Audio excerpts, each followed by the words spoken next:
Pois é, meus amigos. Hoje eu queria comentar a matéria da jornalista Maria O'Grady, lá do Wall Street Journal, onde ela diz com todas as letras, textualmente, que um golpe de Estado pela Suprema Corte do Brasil.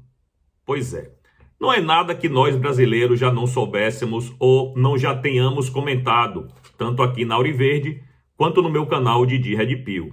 A gente sempre fala que os verdadeiros golpistas são eles.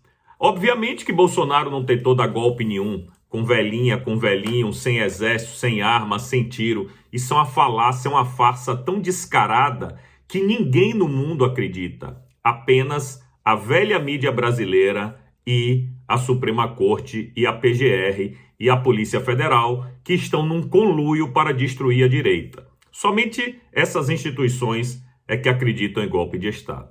Mas vamos lá, para o que interessa.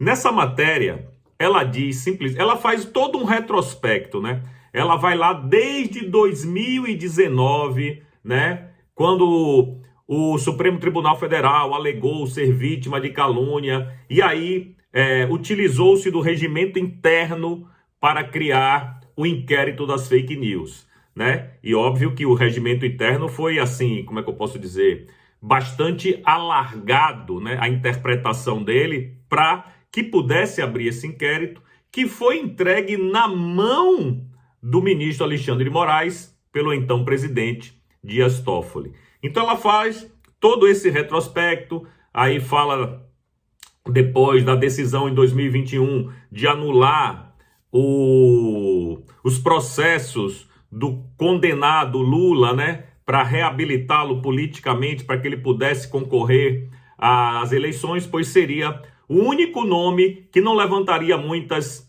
suspeitas se ganhasse de Bolsonaro, porque Bolsonaro era o presidente e desde a redemocratização jamais nenhum presidente perdeu a reeleição. Somente Bolsonaro. Por que será, né? E aí habilitaram Lula politicamente para que não houvessem assim muitas desconfianças. Depois ela fala também que em 2022 colocou o mesmo ministro colocou o ministro Moraes, que também presidiu o Tribunal Superior Eleitoral, foi ele o cara que era o presidente do TSE na época das eleições de 2022 e evidentemente que a gente viu como foi que o ministro se comportou, né? Supressão de milhões de inserções de rádio, o presidente Bolsonaro não podia falar nada, Lula podia falar tudo, cartazes e publicidades de pessoas comuns como eu e você, que a gente pagava um outdoor, a Carmen Lúcia mandava tirar, o TSE mandava tirar, etc e tal. Bom, aí ela fala também que após a posse de Lula em 2023, uma semana depois, né, um grupo de bolsonaristas marchou para Brasília e ela chama aquilo de vandalismo. Óbvio que qualquer pessoa sensata que consegue concatenar o Lé com Cré jamais chamaria de golpe de Estado. Então, ela chama de vandalismo e a corte chamou o episódio, claro, de tentativa de golpe. E ela diz, mas a maioria dos envolvidos pareciam ser curiosos, sem armas, vagando pelo local. Nenhum soldado deixou as instalações militares, foi o que ela escreveu. Bom, aí, aproveitando isso, o ministro abriu 3 novos inquéritos secretos e cerca de 1.500 suspeitos foram detidos, alguns permanecendo presos por até 1 ano, aguardando o julgamento. Aí ela fala todo esse retrospecto, evidentemente, depois fala que começou o processo contra o presidente Bolsonaro, né, por ser o líder dessa tentativa de golpe alucinada, que realmente não existiu, e ela termina dizendo o seguinte, eu vou abrir aspas aqui. As elites começam a reclamar de ministros embriagados pelo poder.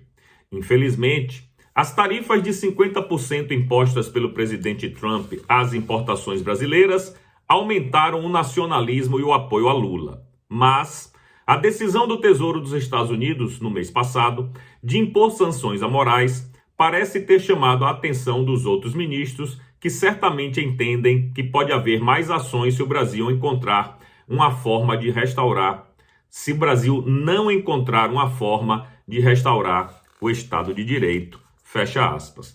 O artigo é perfeito, peca em algumas coisinhas, como por exemplo, ela dizer aí que o aumento das tarifas aumentou o nacionalismo e o apoio a Lula. Isso de fato se deu num primeiro momento, onde as pesquisas diziam que ele conseguiu diminuir a impopularidade em um ponto. Porém, pesquisas posteriores já mostram que isso aí não é verdade, que ele não conseguiu surfar nessa onda de tarifa e, ao contrário, mais de 50% da população responsabiliza Lula pelas tarifas. Ou seja, aquilo ali foi um retrato do momento e que não condiz com a realidade. Enfim, é importante que um jornal como o Wall Street Journal mostre as entranhas para o público americano e o público internacional, porque é um jornal respeitado no mundo inteiro, de como funcionou a ditadura no Brasil, desde quando foi criada, passando por todos os aspectos que nós brasileiros conhecemos bem, até a Magnitsky. E ela fez um trabalho brilhante para mostrar a todo mundo o que de fato aconteceu no Brasil, porque essa matéria é didática.